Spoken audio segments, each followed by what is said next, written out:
नमस्कार दोस्तों, three little tutor channel में आपका बहुत बहुत स्वागत है। दोस्तों, हम अपनी पिछली वीडियोस में आपके द्वारा किए गए सभी कमेंट्स को एनालाइज कर रहे हैं। आपके बहुत सारे सवाल हैं केंद्रीय विद्यालय में एडमिशन को लेके 2025-26 सेशन को लेके। तो दोस्तों, इस वीडियो में हम आपको वो सब जानकारी केंद्रीय विद्यालय द्वारा जारी की गई न्यू एडमिशन गाइडलाइन 2025-26 के हिसाब से देने वाले हैं। तो दोस्तों, चलिए वीडियो में आगे बढ़ते हैं। ये वीडियो बहुत ज़्यादा इंपॉर्टेंट है दोस्तों, इस वीडियो को कहीं पर भी स्किप मत करिएगा। सारे आपके सवालों के जवाब आपको इस वीडियो में मिलने वाले हैं। तो दोस्तों, सबसे पहले हम आपके सवालों का जवाब देंगे सर्विस प्रायोरिटी कैटेगरी पे। उसके बाद दोस्तों आगे बढ़ेंगे और एज से रिलेटेड जो भी आपके डाउट्स हैं उनको क्लियर करने की कोशिश करेंगे। उसके बाद दोस्तों रिजर्वेशन किस तरीके से मिलता है, उससे उससे रिलेटेड सर्टिफिकेट कैसे लगाने हैं, इस पर हम जानकारी देंगे आपको गाइडलाइंस के हिसाब से। उसके बाद गाइडलाइंस के हिसाब से इस बार किन को स्पेशल प्रोविज़न दिया गया है, ये भी जानकारी आपको देंगे। उसके बाद डॉक्यूमेंट्स कौन कौन से ज़रूरी हैं कैटेगरी के हिसाब से, ये हम आपको जानकारी देंगे। उसके बाद दोस्तों आरटी एडमिशन पे भी हम आपको केवीएस गाइडलाइंस के हिसाब से जो है वो जानकारी देंगे। तो चलिए आगे बढ़ते हैं और सबसे पहले देखते हैं सर्विस प्रायोरिटी कैटेगरी के बारे में। दोस्तों, सबसे पहले तो आप ये जान लीजिए कि दो तरह के केंद्रीय विद्यालय होते हैं। एक सिविल या डिफेंस सेक्टर की कैटेगरी का होता है और दूसरा होता है प्रोजेक्ट सेक्टर या फिर इंस्टीट्यूट ऑफ हायर लर्निंग के अंतर्गत आते हैं। तो जो सर्विस प्रायोरिटी कैटेगरी होती हैं ये दोनों केंद्रीय विद्यालयों में अलग अलग होती हैं। अब आपको पता कैसे चलेगा कि आप जिस केंद्रीय विद्यालय में फॉर्म भर रहे हैं वो सिविल डिफेंस सेक्टर का है या फिर प्रोजेक्ट सेक्टर का है या फिर institute of higher learning sector का है। तो दोस्तों, जब आप बाल वाटिका या क्लास 1 का ऑनलाइन एप्लीकेशन फॉर्म भरते हैं तो वहाँ पर जब आप केंद्रीय विद्यालय का चुनाव करते हैं, वहाँ पर आपको 3 केंद्रीय विद्यालय चुनने होते हैं। तो जब आप केंद्रीय विद्यालय का नाम चुनेंगे तो केंद्रीय विद्यालय की सारी डिटेल वहाँ पर आ जाती है कि वो सिविल डिफेंस सेक्टर का है या फिर प्रोजेक्ट सेक्टर या फिर institute of higher learning sector का है। तो दोस्तों, इन दोनों के हिसाब से जो सर्विस प्रायोरिटी कैटेगरी होती है वो अलग अलग होती है। तो दोस्तों बेसिकली ये जो सर्विस प्रायोरिटी कैटेगरी है ये फोकस्ड है उन पेरेंट्स के लिए जो सरकारी नौकरी करते हैं, चाहे वो स्टेट गवर्नमेंट में हो, चाहे वो सेंट्रल गवर्नमेंट में हो, चाहे स्टेट गवर्नमेंट के पीएसयू, ऑटोनॉमस बॉडी या फिर स्टेट गवर्नमेंट या सेंट्रल गवर्नमेंट के स्टेट पीएसयू या फिर ऑटोनॉमस बॉडी में काम करते हैं। तो चलिए दोस्तों आगे बढ़ते हैं और आपको एक एक करके लाइन बाय लाइन इसको एक्सप्लेन करते हैं। तो दोस्तों, सबसे पहली प्रायोरिटी जिसको मिलती है वो मिलती है ऐसे बच्चे के माता पिता जो कि केंद्र सरकार सेंट्रल गवर्नमेंट के एम्प्लॉई हैं या फिर एक्स सर्विसमैन हैं, उनके बच्चे हैं। दोस्तों, इनकी जो जॉब है ये नॉन ट्रांसफरेबल भी हो सकती है और ट्रांसफरेबल भी हो सकती है। इनके बच्चे अगर एप्लीकेशन फॉर्म भरते हैं तो इनको सबसे पहली प्राथमिकता यानी कि फर्स्ट प्रायोरिटी मिलती है एडमिशन में। इसके बाद दोस्तों दूसरी प्रायोरिटी जो मिलती है वो केंद्र सरकार के गवर्नमेंट ऑफ इंडिया के जो इंस्टीट्यूट ऑफ हायर लर्निंग है, पब्लिक सेक्टर अंडरटेकिंग है या फिर ऑटोनॉमस बॉडी हैं, इनमें काम करने वाले एम्प्लॉय के बच्चों को मिलती है। इनकी भी जॉब ट्रांसफरेबल हो सकती है और नॉन ट्रांसफरेबल भी हो सकती है। इसी तरीके से दोस्तों राज्य सरकार के जो कर्मचारी हैं, जो राज्य सरकार के अंतर्गत काम करते हैं, उन बच्चों के माता पिता जिनकी जॉब ट्रांसफरेबल है, नॉन ट्रांसफरेबल है, उनके आधार पर अगर बच्चे का एडमिशन किया जा रहा है तो बच्चे के एडमिशन में तीसरी प्राथमिकता मिलेगी। तो दोस्तों ये जो है ये बाल वाटिका के लिए भी लागू होता है और क्लास 1 और उससे ऊपर की क्लासेस के लिए भी ये सर्विस प्रायोरिटी कैटेगरी लागू होती है। इसके साथ ही साथ रिजर्वेशन भी साथ में चलता है। इसके बाद दोस्तों ऐसे बच्चे जिनके माता पिता स्टेट गवर्नमेंट के public sector undertaking, institute of higher learning या फिर ऑटोनॉमस बॉडी में काम करते हैं, उनके लिए जो है वो चौथी प्राथमिकता जो है वो मिलती है एडमिशन में। तो इस तरीके से दोस्तों ये बात हो गई जिन बच्चों के माता पिता सरकारी नौकरी में हैं उनको किस तरीके से प्राथमिकता मिलती है एडमिशन में। यहाँ पर जो रिजर्वेशन है वो भी साथ साथ चलता है। उदाहरण के तौर पर अगर आपको समझाएं हम दोस्तों, अब मान लीजिए कि सर्विस प्रायोरिटी कैटेगरी 1 में एक बच्चा जो है वो फॉर्म भरता है, यानी कि एक बच्चा है जिसके माता या पिता जिनके आधार पर एडमिशन लेना चाह रहा था, उसमें से किसी एक की जॉब जो है वो सेंट्रल गवर्नमेंट में है। उदाहरण के तौर पर रेलवे में काम करते हैं, ठीक है, और उसकी जो कैटेगरी है वो ओबीसी है। और एक बच्चा और है जिसके माता पिता रेलवे में काम करते हैं और उसकी उसकी जो कैटेगरी है वो एससी कैटेगरी का है। और उसके बाद दोस्तों यहाँ पर एक फैक्टर और काम करता है कि बच्चों के माता या पिता के पिछले 7 सालों में उस नौकरी के दौरान कितने नंबर ऑफ ट्रांसफ़र हुए हैं।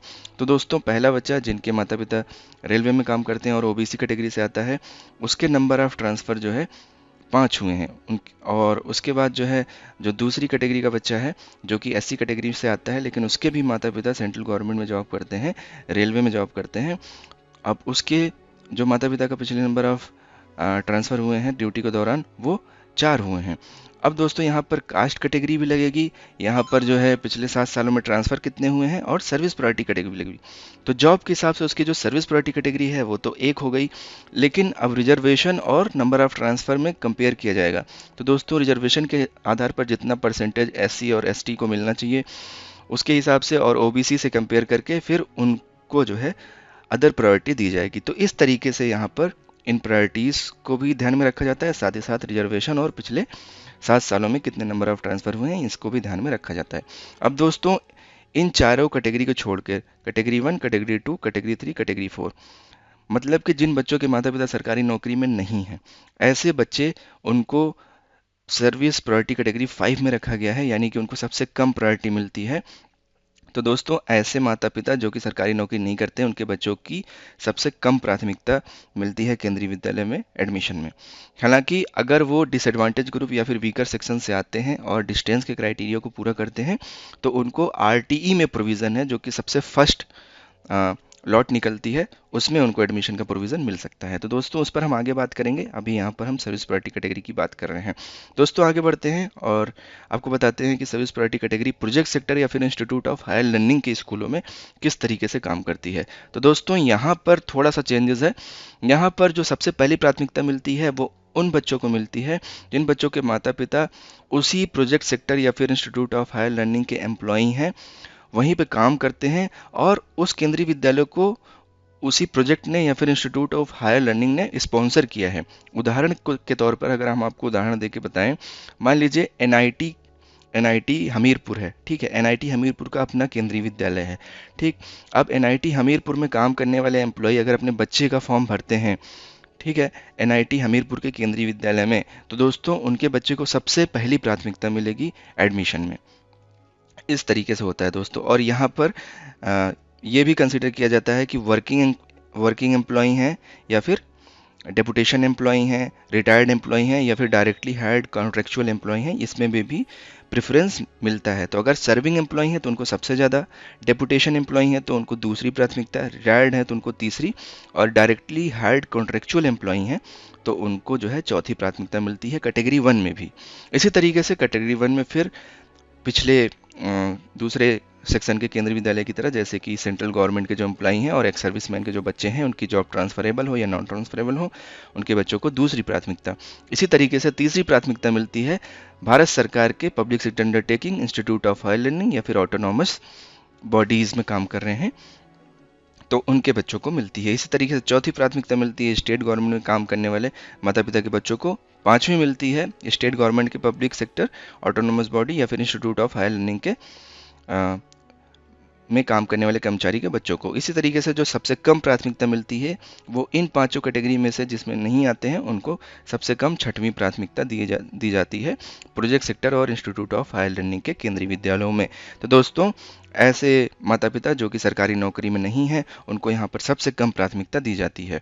यहाँ पर भी दोस्तों जो प्रायोरिटी दी जाती है, मतलब प्रेफरेंस दिया जाता है एडमिशन में, वो पिछले 7 सालों में कितने नंबर ऑफ़ ट्रांसफ़र हुए हैं उनकी सर्विस के दौरान बच्चों के माता पिता के, उसके आधार पर भी ये दी जाती है।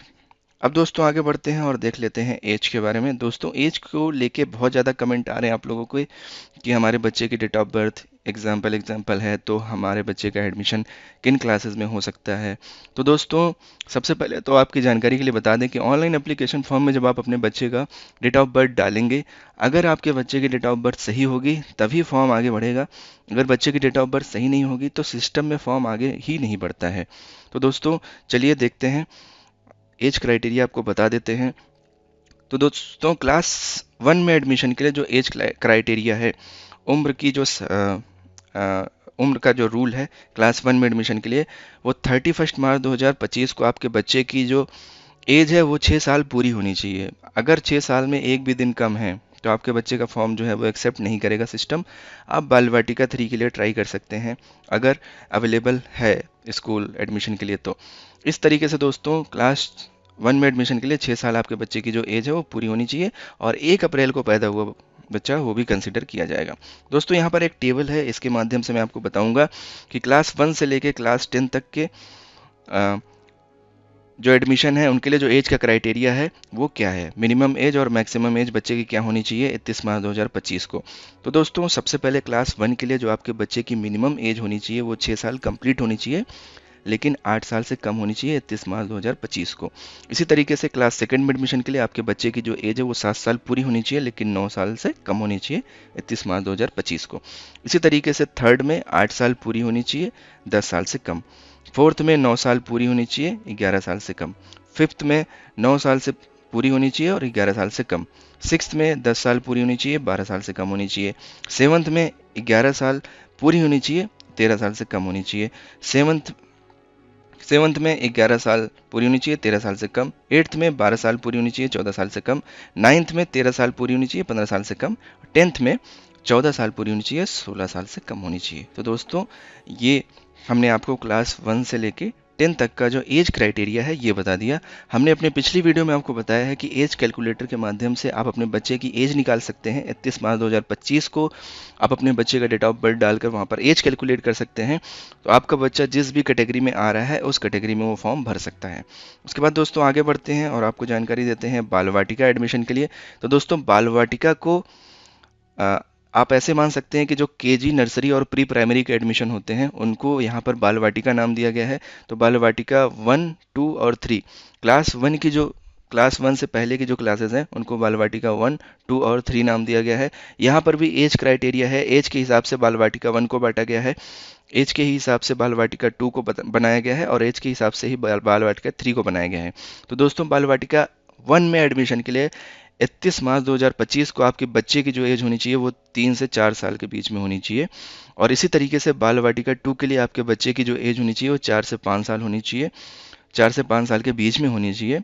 4 साल कंप्लीट है और 5 साल से कम है, इसको हम मान सकते हैं। इसी तरीके से बाल वाटिका 3 में एडमिशन के लिए आपके बच्चे की जो एज है 5 साल कंप्लीट होनी चाहिए, 6 साल से कम होनी चाहिए। तो दोस्तों ये बाल वाटिका के लिए एज क्राइटेरिया है। दोस्तों यहाँ पर कुछ इंपॉर्टेंट नोट लिखे हुए हैं जो मैं आपको एक्सप्लेन करके बताऊंगा।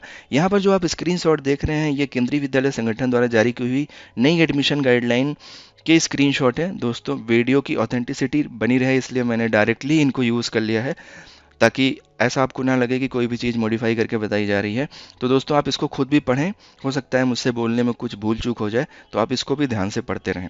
उसके बाद दोस्तों यहाँ पर बताया गया है कि जो मैक्सिमम और मिनिमम एज है वो क्लास 1 के लिए सेशन 2022-23 उसके बाद से यहाँ पर जो है चेंजेस किए गए हैं। दोस्तों ये जो आप अभी 25-26 की गाइडलाइंस देख रहे हैं इसमें भी एज को लेके कुछ महत्वपूर्ण चेंजेस किए गए हैं। वो चेंजेस जो हुए हैं मैंने आपको बता दिए।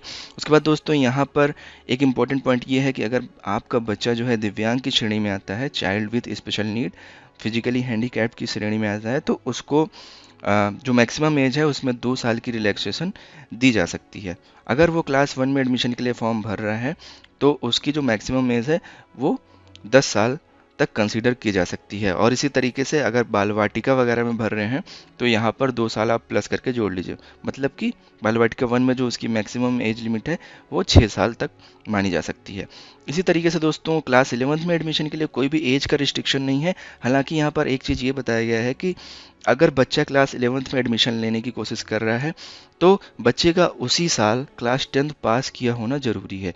जैसे कि मान लीजिए 2025 में बच्चा एडमिशन लेना चाह रहा है केंद्रीय विद्यालय में 11th क्लास में, तो क्लास 10th उसका 2025 में ही पास हुआ होना चाहिए। इसी तरीके से क्लास 12th के लिए भी कोई एज की लिमिट नहीं है। यहाँ पर एक चीज़ ये बताया गया है कि उसके क्लास 11th और 12th के बीच में कोई भी एजुकेशनल गैप ना हो। जैसे कि अगर आप बच्चा जो है 2025 में लेना चाह रहा है क्लास 12th में एडमिशन, तो 2025 में ही उसका क्लास 11th का एग्ज़ाम कंप्लीट हुआ होना चाहिए। तो दोस्तों ये एज क्राइटेरिया हो गई। उम्मीद करता हूँ कि आपके जो एज वाली क्वेरी थी वो रिजॉल्व हो गई होगी। दोस्तों आगे बढ़ते हैं और भी जानकारी आपको देते हैं। उसके बाद दोस्तों एक नज़र डाल देते हैं रिजर्वेशंस पर, किन कैटेगरीज को कितना रिजर्वेशन मिलता है। तो केंद्रीय विद्यालय संगठन द्वारा जारी की हुई नई गाइडलाइंस के हिसाब से इनमें पिछले के हिसाब से कोई ज़्यादा चेंजेस नहीं किए गए हैं। जितना पिछले में मिलता था रिजर्वेशन उतना इस वाले गाइडलाइन में भी मिल रहा है। तो दोस्तों यहाँ पर 15% जो सीट्स हैं वो रिजर्व्ड हैं शेड्यूल कास्ट यानी कि एससी कैटेगरी के लिए। अनुसूचित जाति के कैटेगरी के लिए 15% जो है वो सीटें रिजर्व्ड हैं। आप इसका लाभ ले सकते हैं अगर आपके पास शेड्यूल कास्ट यानी कि एससी जो कि रिजर्व्ड कास्ट है, इसका कास्ट सर्टिफिकेट है। बच्चे के माता पिता के नाम से है तो भी कोई दिक्कत नहीं है, लेकिन अगर बच्चे का एडमिशन होता है तो 3 महीने के अंदर आपको बच्चे के नाम से बनवा कर देना होता है। इसी तरीके से 7.5% सीट्स जो रिजर्व होती हैं वो शेड्यूल्ड ट्राइब यानी कि एसटी अनुसूचित जनजाति कैटेगरी के बच्चों के लिए होती हैं। तो दोस्तों इसके लिए भी आपके पास एसटी का सर्टिफिकेट, कास्ट सर्टिफिकेट होना चाहिए। दोस्तों अगर बच्चे के नाम से नहीं है तो आप बच्चे के माता या पिता के नाम से दे सकते हैं। हालांकि अगर बच्चे का लिस्ट में नाम आता है, एडमिशन होता है, तो एडमिशन के डेट से 3 महीने के अंदर बच्चे के नाम से बनवा कर देना होता है। इसी तरीके से 27% जो सीट्स हैं वो रिजर्व्ड हैं other backward classes OBC non creamy layer के लिए। दोस्तों तो non creamy layer OBC OBC हैं लेकिन वो नॉन क्रीमी लेयर के अंतर्गत आते हैं। तो दोस्तों ये गवर्नमेंट द्वारा एक प्रिस्क्राइब्ड फॉर्मेट पर ओबीसी नॉन क्रीमी लेयर का सर्टिफिकेट बनता है। ये सर्टिफिकेट बच्चे के माता पिता या बच्चे का होना चाहिए, तभी आप इस कैटेगरी में अप्लाई करें और तभी आपको इसका लाभ मिलेगा। क्योंकि दोस्तों जितने भी आप ये रिजर्वेशन वगैरह का बेनिफिट लेना चाहते हैं तो एडमिशन के बाद, यानी कि अगर आपके बच्चे का लिस्ट में नाम आ जाता है तो फिजिकली जो है सारे डॉक्यूमेंट्स वेरीफाई किए जाते हैं केंद्रीय विद्यालय द्वारा, तो उस टाइम पर आपके पास ये सारे सर्टिफिकेट होने ज़रूरी हैं। अदरवाइज़ आपके बच्चे का जो एडमिशन है वो आगे कैंसिल कर दिया जाएगा। तो दोस्तों यहाँ पर बता दिया गया है कि कितनी परसेंट सीट्स रिजर्व होती हैं किस किस कैटेगरी के लिए।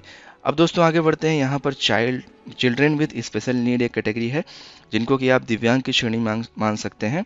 तो दोस्तों अगर बच्चा दिव्यांग की श्रेणी में आता है तो 3% सीट्स जो होंगी, टोटल अवेलेबल सीट्स की 3% सीट्स वो रिजर्व होंगी फ्रेश एडमिशन के लिए हॉरिजॉन्टली।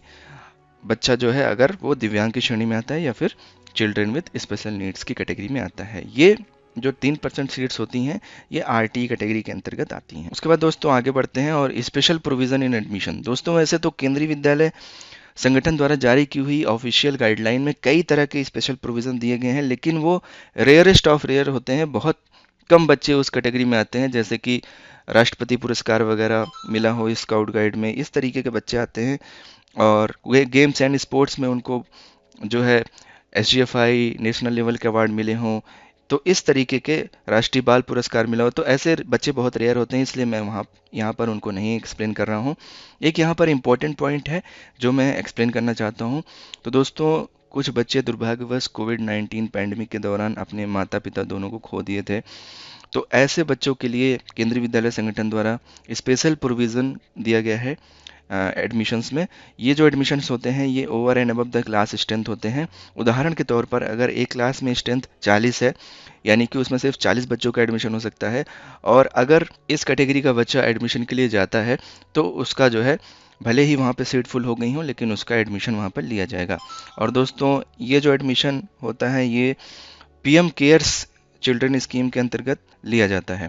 तो दोस्तों ये एडमिशन होते कैसे हैं? तो दोस्तों इन एडमिशन्स के लिए जो जिले के जिलाधिकारी होते हैं, डिस्ट्रिक्ट मजिस्ट्रेट, वो पर डिस्ट्रिक्ट जो है 10 बच्चों की लिस्ट जो है पर केवी और मैक्सिमम 2 बच्चों का पर क्लास जो है वो रिकमेंड करते हैं। उसके आधार पर जो है बच्चों का एडमिशन होता है। इन बच्चों को हर तरीके के फाइनेंशियल मतलब फीस से रिलेटेड छूट प्रदान की गई है, जैसे कि ट्यूशन फीस, कंप्यूटर फंड और विद्यालय विकास निधि। इन बच्चों को क्लास 1 से लेकर 12 तक किसी भी तरीके का फीस के तौर पर कोई भी पैसा देना नहीं होता है।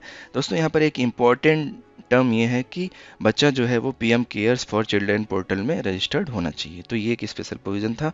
दोस्तों आपकी जानकारी के लिए बता दें कि पिछले सालों तक सिंगल गर्ल चाइल्ड कोटा होता था एडमिशन के लिए, जो कि स्पेशल प्रोविज़न में माना जाता था। उसमें सिंगल गर्ल चाइल्ड कैटेगरी के अंदर जो है ट्विन गर्ल्स को भी काउंट किया जाता था, अगर 2 महीने जुड़वा महीने हैं तो उनको भी माना जाता था। लेकिन दोस्तों इस बार से केंद्रीय विद्यालय संगठन की जो ऑफिशियल गाइडलाइंस है, एडमिशन गाइडलाइंस 2025-26 में, उनमें से सिंगल गर्ल चाइल्ड कोटा के स्पेशल प्रोविज़न को हटा दिया गया है। अब सिंगल गर्ल चाइल्ड कोटा के तहत एडमिशन नहीं होता है। दोस्तों हमने जो लाइव डेमो भरकर दिखाया आपको फॉर्म, वहाँ पर भी पहले जब हम कैटेगरी में जेंडर कैटेगरी में हम फीमेल सेलेक्ट करते थे तो वहाँ पर जो है आ जाता था कि सिंगल गर्ल चाइल्ड या फिर ट्विन गर्ल चाइल्ड। अब वो पोर्टल पे भी नहीं आता है, तो सिंगल गर्ल चाइल्ड कोटा को हटा दिया गया है। दोस्तों आगे बढ़ते हैं और भी जानकारी आपके साथ शेयर करते हैं। दोस्तों सबसे इम्पोर्टेंट टॉपिक ये है डॉक्यूमेंट्स रिक्वायर्ड। आपको अपने बच्चे के एडमिशन के लिए कौन कौन से डॉक्यूमेंट जो है वो बनवा लेने चाहिए, यहाँ पर हम आपको डॉक्यूमेंट से रिलेटेड सभी जानकारी देंगे, क्योंकि डॉक्यूमेंट्स को लेकर भी बहुत ज़्यादा कमेंट आ रहे हैं। तो दोस्तों सबसे पहले तो सबसे इम्पोर्टेंट जो डॉक्यूमेंट है वो बच्चे का बर्थ सर्टिफिकेट आपके पास होना चाहिए, क्योंकि ये ऑनलाइन एप्लीकेशन फॉर्म भरने में भी बर्थ सर्टिफिकेट लगता है। तो दोस्तों अगर आपने अभी तक नहीं बनवाया है तो अभी भी लास्ट डेट काफ़ी दूर है ऑनलाइन एप्लीकेशन फॉर्म भरने की। तो आप जल्द से जल्द बर्थ सर्टिफिकेट जो है वो बच्चे का बनवा लें। जन्म प्रमाण पत्र ये जो है वैलिड तरीके से बना हुआ होना चाहिए, जैसे कि कंपीटेंट अथॉरिटी जो भी हैं, जैसे कि जन्म एवं मृत्यु रजिस्ट्रार, म्युनिसिपल कॉरपोरेशन या फिर जो मिलिट्री हॉस्पिटल जहाँ से भी बनता है वैलिड तरीके से आप वहाँ से इसको बनवा लें। उसके बाद दोस्तों दूसरा जो सर्टिफिकेट है, अगर आप कास्ट कैटेगरी से आते हैं, कास्ट कैटेगरी का मतलब है अनुसूचित जाति, अनुसूचित जनजाति या फिर other backward class, non creamy layer, तो दोस्तों इससे संबंधित आपको जाति प्रमाण पत्र कास्ट सर्टिफिकेट वो देना होता है। दोस्तों अगर बच्चे के नाम से नहीं है तो माता पिता के नाम से भी आप दे सकते हैं। अगर बच्चे का एडमिशन हो जाता है तो उस केस में आपको 3 महीने के अंदर बच्चे के नाम से बनवा कर देना होता है। हालांकि ऑनलाइन एप्लीकेशन फॉर्म भरते टाइम ये कास्ट सर्टिफिकेट जो है नहीं लगता है। इसकी जो है डिटेल्स हो सकता है आपसे मांगी जाए, तो ये आपके पास अवेलेबल होना जरूरी है। उसके बाद दोस्तों डिसेबिलिटी सर्टिफिकेट, अगर बच्चा दिव्यांग की श्रेणी में है तो उससे संबंधित जो है वो डिसेबिलिटी सर्टिफिकेट आपके पास होना चाहिए, हॉस्पिटल से बना हुआ या फिर रिहैबिलिटेशन सेंटर से बना हुआ होना चाहिए, वैलिड होना चाहिए, तभी आपको जो है ये दिव्यांगता का जो है वो जो रिजर्वेशन का लाभ है वो 3% वो मिल पाएगा। इसके बाद दोस्तों सर्विस सर्टिफिकेट, सेवा प्रमाण पत्र। दोस्तों जो सर्विस सर्टिफिकेट है ये सिर्फ उन बच्चों के लिए है जिनके माता पिता सरकारी नौकरी में हैं, यानी कि जिन बच्चों के माता पिता केंद्र सरकार या राज्य सरकार के कर्मचारी हैं उनको ये सर्विस सर्टिफिकेट देना होता है, क्योंकि सर्विस सर्टिफिकेट के आधार पर उनको प्रायोरिटी कैटेगरी में एडमिशन मिलता है, यानी कि उनको एडमिशन में प्रायोरिटी मिलती है। तो दोस्तों ये जो सर्विस सर्टिफिकेट का फॉर्मेट है ये केंद्रीय विद्यालय संगठन के पोर्टल पर अवेलेबल है।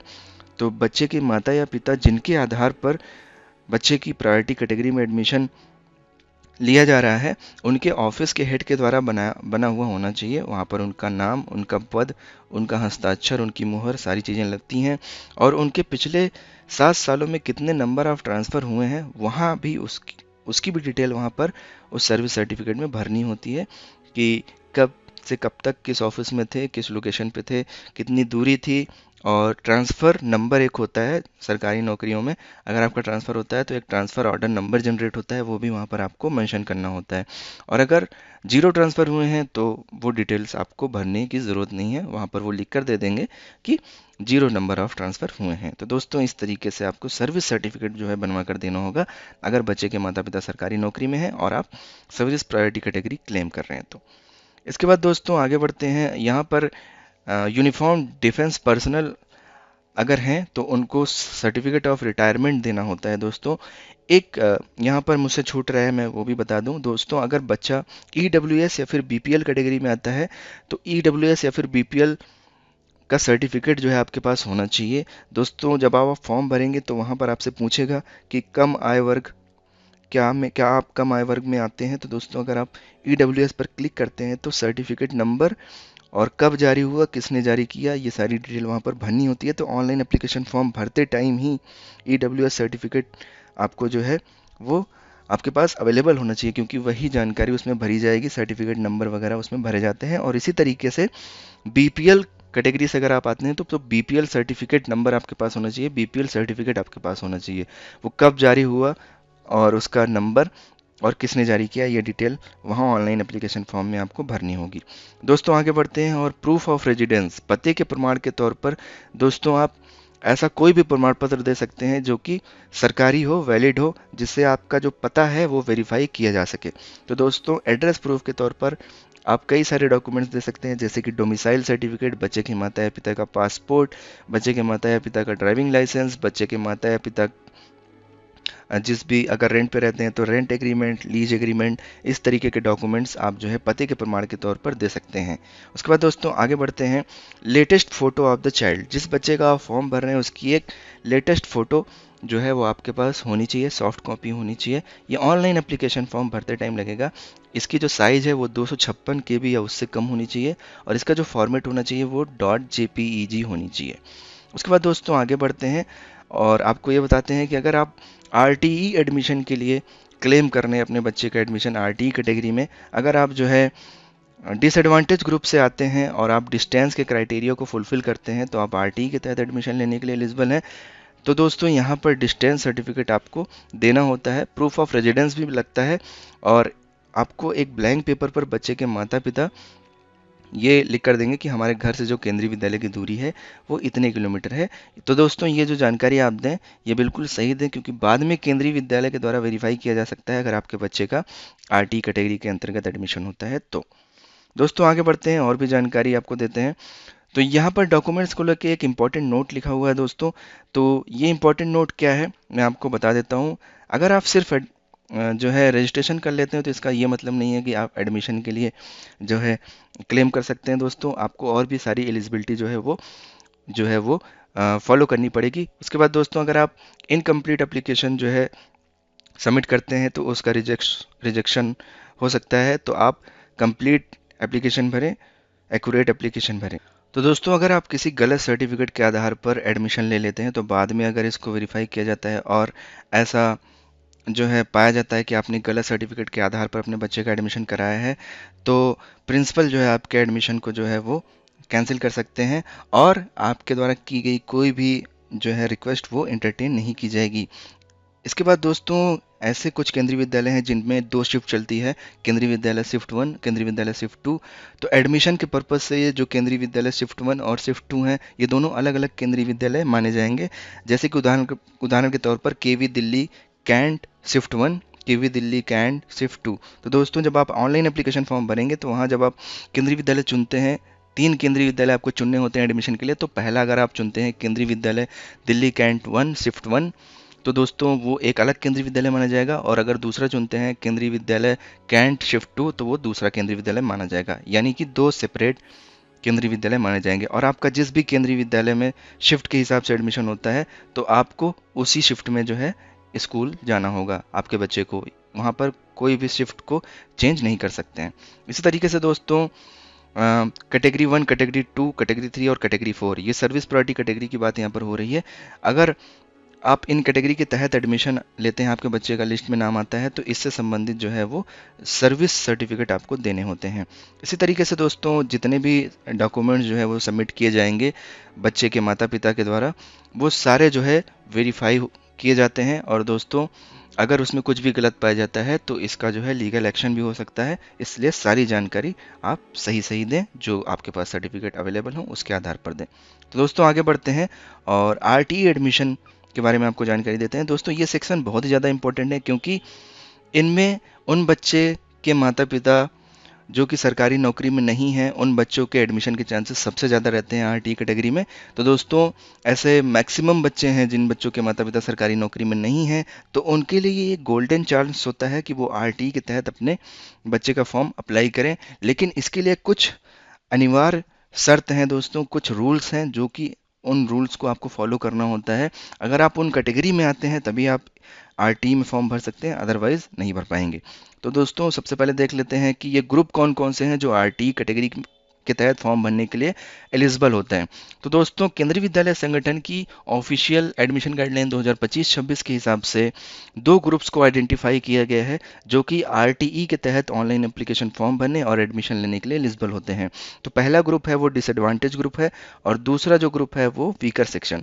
तो डिसएडवांटेज ग्रुप को अलाभित समूह बोला जाता है, वीकर सेक्शन को कमजोर वर्ग बोला जाता है।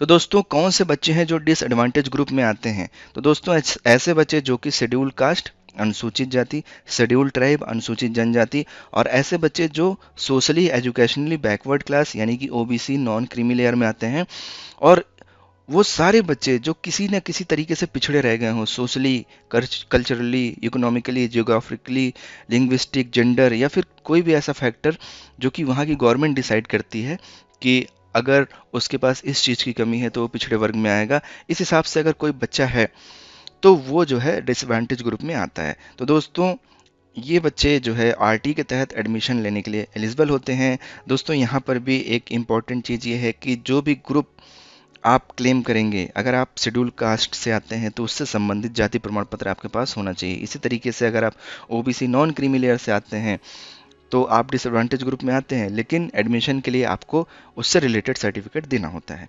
इसी तरीके से दोस्तों चाइल्ड विथ स्पेशल नीड, दोस्तों ऐसे बच्चे जो दिव्यांग की श्रेणी में आते हैं, जिनको स्पेशल नीड की ज़रूरत होती है, तो ये बच्चे भी जो है वो आरटीई में डिसएडवांटेज ग्रुप में आइडेंटिफाई किए गए हैं। इनको भी आरटीई के तहत एडमिशन का प्रोविज़न होता है। लेकिन यहाँ पर भी दोस्तों अगर बच्चा चिल्ड्रन विथ स्पेशल नीड, यानी कि अगर बच्चा जो है अगर वो आपका डिसेबल्ड की कैटेगरी में आता है या फिर दिव्यांग की श्रेणी में आता है, तो उससे संबंधित प्रमाण पत्र आपके पास होने चाहिए। इसके बाद दोस्तों हम आगे बढ़ते हैं और देखते हैं कि वीकर सेक्शन में कौन कौन से बच्चे आते हैं। तो दोस्तों ऐसे बच्चे के माता पिता या गार्जियन जिनकी एनुअल इनकम, वार्षिक आय, उस राज्य के, जिस राज्य में आप निवास करते हैं, उस राज्य की राज्य सरकार के द्वारा एक लिमिट तय की गई होती है कि इस इनकम से नीचे वाले वो जो है लो इनकम ग्रुप में आएंगे। तो दोस्तों अगर आप उस कैटेगरी में आते हैं, जैसे कि उदाहरण के तौर पर अगर उत्तर प्रदेश की सरकार है और आप उत्तर प्रदेश में निवास करते हैं, तो दोस्तों उत्तर प्रदेश की सरकार के द्वारा उदाहरण के तौर पर जो लो इनकम का क्राइटेरिया डिफाइन किया गया है, वो ये डिफाइन किया गया है कि आपकी जो लो इनकम है वो 1 लाख रुपए से कम होनी चाहिए, तब आप लो इनकम ग्रुप में आएंगे। तो दोस्तों इस तरीके से अगर बच्चे के माता पिता या गार्जियन के जो सालाना यानी कि वार्षिक आय, एनुअल इनकम है, वो 1 लाख रुपए से कम है, तो दोस्तों वो वीकर सेक्शन की कैटेगरी में आएगा। इससे संबंधित इनकम सर्टिफिकेट, आय प्रमाण पत्र बच्चे के माता पिता या गार्जियन के पास होना चाहिए, तभी आप इस ग्रुप को क्लेम कर सकते हैं। तो दोस्तों इस तरीके से ये 2 ग्रुप हैं, डिसएडवांटेज ग्रुप और वीकर सेक्शन, जो कि आरटीई कैटेगरी के तहत एलिजिबल होते हैं। उसके बाद दोस्तों यहाँ पर एक और क्राइटेरिया है, एक और रूल है जो आरटीई एडमिशन के लिए बहुत ही ज़्यादा इंपॉर्टेंट होता है। अगर आप भले ही डिसएडवांटेज ग्रुप से आते हैं या फिर वीकर सेक्शन से आते हैं, अगर आप इस क्राइटेरिया को नहीं फॉलो करते हैं, तो आपका जो फॉर्म है वो आरटी कैटेगरी के बाहर जाएगा, मतलब आरटी कैटेगरी के अंतर्गत आपका फॉर्म नहीं जाएगा।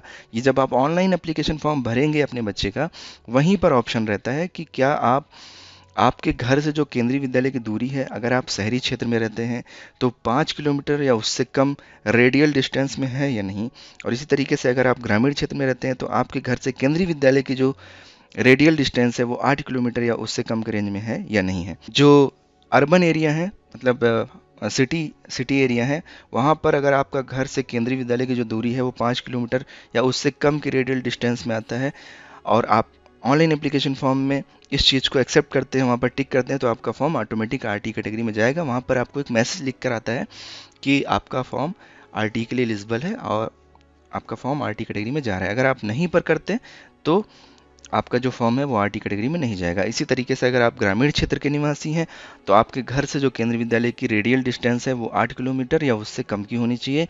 अगर आप हाँ पर करते हैं तो आपका फॉर्म आरटी कैटेगरी में जाएगा, और अगर आप नहीं पे क्लिक करते हैं तो वो आरटी कैटेगरी में नहीं जाएगा, भले ही आप जो है वो डिसएडवांटेज ग्रुप या फिर वीकर सेक्शन में आते हों। इस तरीके से दोस्तों अगर आप आरटी कैटेगरी के तहत अपने बच्चे का फॉर्म भरते हैं और एडमिशन लेना चाहते हैं, तो आपको प्रूफ ऑफ रेजिडेंस जो है वो देना होता है एडमिशन के टाइम पर, और इसी तरीके से एक सेल्फ डिक्लेरेशन डॉक्यूमेंट जो है पेरेंट्स को देना होता है, जिसमें ये बताना होता है कि हमारे घर से जो केंद्रीय विद्यालय की दूरी है वो कितने किलोमीटर है। 5 किलोमीटर से कम है तो वो बताना होगा, 8 किलोमीटर से कम है तो वो बताना होगा। दोस्तों ये जानकारी आप सही दें, क्योंकि इसको केंद्रीय विद्यालय द्वारा जो है वो वेरीफाई किया जा सकता है। दोस्तों यहाँ पर एक इंपॉर्टेंट नोट और लिखा हुआ है कि admission for class 1 is being done through online mode. Class 1 के जितने भी एडमिशन होंगे, जितने भी केंद्रीय विद्यालयों में हो रहे हैं, वो सब ऑनलाइन मोड में होंगे। सेंट्रलाइज्ड एडमिशन पोर्टल होता है, देश के सभी केंद्रीय विद्यालयों में क्लास 1 में जो एडमिशन होते हैं वो ऑनलाइन मोड में होते हैं, और दूसरी क्लासेस के लिए जो भी एडमिशन होते हैं वो ऑफलाइन मोड में होंगे। तो दोस्तों इस बार बाल वाटिका 2 और क्लास 2 से लेकर उससे ऊपर की क्लासेस के लिए जो ऑनलाइन नहीं भरे जा रहे हैं फॉर्म, उसकी ऑफलाइन एडमिशन प्रक्रिया होगी। तो दोस्तों ये डिपेंड करता है कि उन क्लासेस में वैकेंसीज अवेलेबल हैं या नहीं है। तो दोस्तों ये एडमिशन की जो गाइडलाइन थी, इनको मैंने ध्यान में रखकर आपके कमेंट्स के रिप्लाई देने का कोशिश किया है। इस वीडियो में हमने कवर करने का कोशिश किया है कि आपको सारे सवालों के जवाब मिल जाएं। दोस्तों अभी भी आपके कोई सवाल है तो आप कमेंट के माध्यम से पूछ सकते हैं। हम कोशिश करेंगे कि आपके कमेंट का रिप्लाई टाइमली दें, ताकि आप जो है फर्दर उस हिसाब से अपना जो है फॉर्म भरने का, एडमिशन की प्रक्रिया को लेकर आगे बढ़ सकें।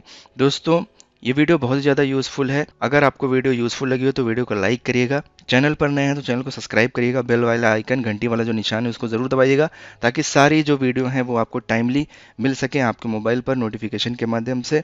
तो दोस्तों मिलते हैं अपने अगले वीडियो में, तब तक के लिए bye bye, take care, thank you so much for watching.